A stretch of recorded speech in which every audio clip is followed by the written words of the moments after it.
Le RGPD impose aux entreprises qui collectent et traitent des données personnelles de tenir un jour un registre des traitements.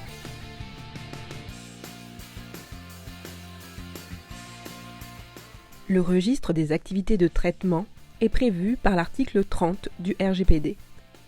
Vous devez lister dans ce registre l'ensemble des données personnelles que vous collectez et traitez, et vous devrez notamment préciser à quoi elles vous servent, combien de temps vous les conservez et quelles mesures vous avez mis en place afin de les protéger.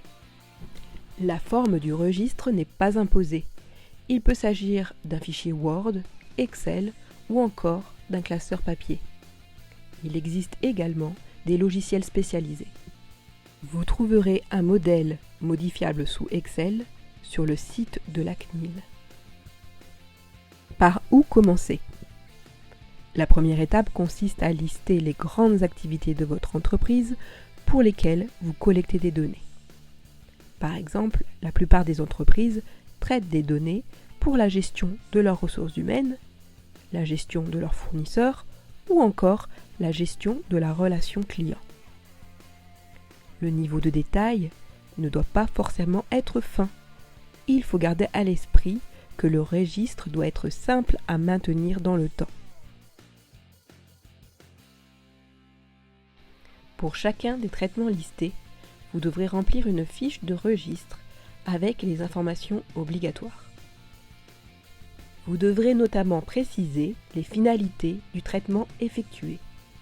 Par exemple, pour la gestion de la paye, les données collectées vous servent au calcul des rémunérations, au calcul du montant des versements adressés aux organismes sociaux et enfin à effectuer les ordres de virement à la banque. Vous devez également lister les catégories de données personnelles que vous collectez et traitez. Par exemple, pour la gestion de la paye, vous collectez les noms, prénoms et adresses, les RIB et les numéros de sécurité sociale des salariés. Pour chacune des catégories de données personnelles collectées, vous devez préciser la durée de conservation. Comment définir la durée de conservation ?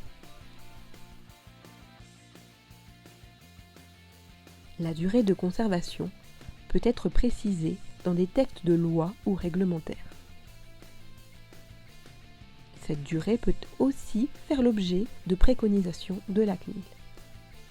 À défaut de règles sur le domaine concerné, vous devrez définir quelle est la durée nécessaire à la réalisation de l'objectif du traitement.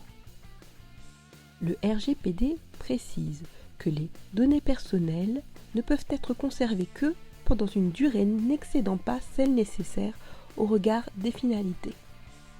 Attention, vous ne pouvez pas utiliser les données pour une autre finalité sans le consentement des personnes concernées.